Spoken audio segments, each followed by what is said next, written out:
சில சமயம் நாம பாக்குற ரொம்ப சாதாரணமான விஷயங்களுக்கு பின்னால ஒரு பயங்கரமான உண்மை ஒளிஞ்சிருக்கும்.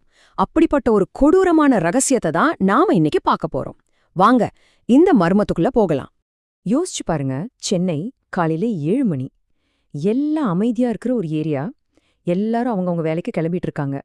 ஆனா அந்த அமைதிக்கு பின்னால ஒரு புயல் வரப்போகுதுன்னு யாருக்கு தெரியும்? ஆனா அந்த அமைதி ஒரே ஒரு சத்தத்தால உடையுது. ஒரு அலறல் சத்தம். வரப்போற பயங்கரத்துக்கான முதல் சிக்னல் அதுதான். ஆமா, ஒரு குப்பை தொட்டி. அதுக்குள்ள ஒரு சாக்கு மூட்டை. அந்த மூட்டைக்குள்ள ஒரு பெண்ணோட சடலம். அந்த ஒரு நொடி அந்த இடமே உறைஞ்சு போச்சு. ஒரு கொடூரமான குற்றம் அரங்கேறிடுச்சு. உடனடியா போலீஸ் ஸ்பாட்டுக்கு வராங்க. இன்ஸ்பெக்டர் அரவிந்த் அவர்தான் இந்த கேஸ கையில எடுக்கறாரு. இங்கிருந்து தான் இந்த வழக்கின் முதல் அத்தியாயம் தொடங்குது. இன்ஸ்பெக்டர் அரவிந்தோட முதல் கேள்வி இதுதான். ஒரு குற்றத்துல முதல் படியே பாதிக்கப்பட்டவங்க யாருன்னு கண்டுபிடிக்கிறது தான். யார் அந்த பொண்ண? அவங்களுக்கு என்னதான் ஆச்சு? கொஞ்ச நேரத்திலேயே அந்த பொண்ண பத்தின விவரங்கள் கிடைக்குது. பேரு லக்ஷ்மி, 28 வயசு, ஒரு பேங்க்ல வேலை செய்றாங்க.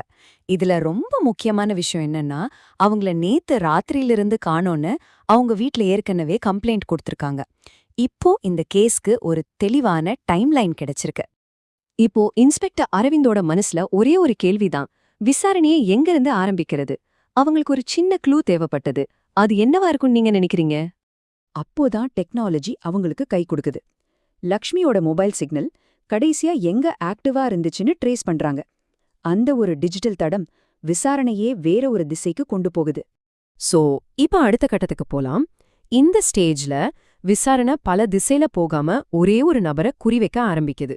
லக்ஷ்மியோட மொபைல் சிக்னல் கடைசியா ரமேஷ்னு ஒரு ஐடி ப்ரொஃபஷனலோட வீட்டு பக்கத்துல இருந்து வந்திருக்கு.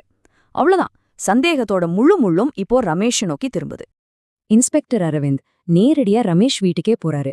விசாரிக்கும்போது நான் ராத்திரி முழுக்க வீட்ல தான் இருந்தேன்னு சொல்றான் ரமேஷ்.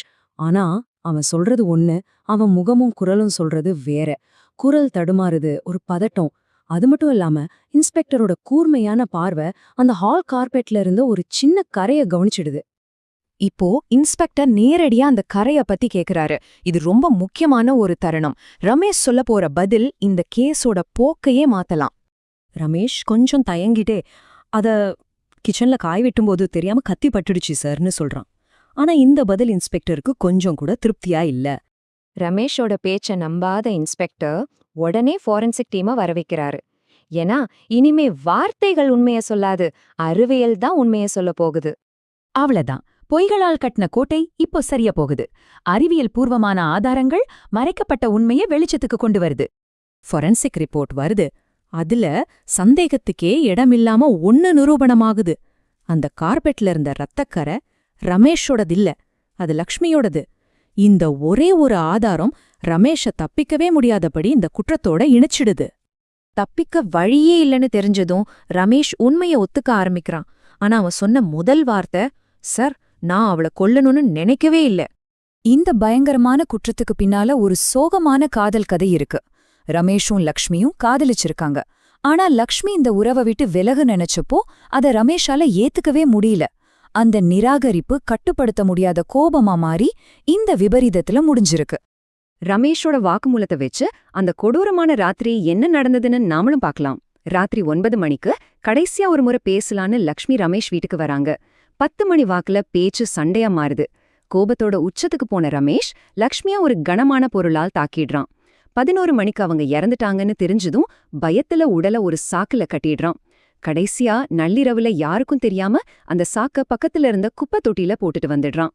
சோ வழக்கு முடிஞ்சிடுச்சு, குற்றவாளி யாருன்னு தெரிஞ்சிடுச்சு. ஆனா கதை எங்க முடியல.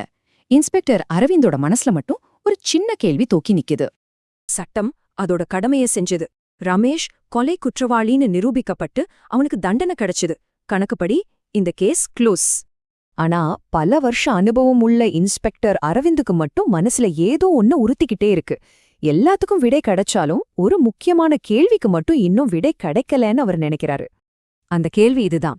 இது உண்மையிலே திடீர்னு ஏற்பட்ட கோபத்துல உணர்ச்சி வசப்பட்டு நடந்த கொலையா, இல்ல லக்ஷ்மி தன்னை விட்டு போயிடுவாங்கன்னு தெரிஞ்சே முன்கூட்டியே திட்டமிட்டு செய்யப்பட்ட ஒரு கொலையா?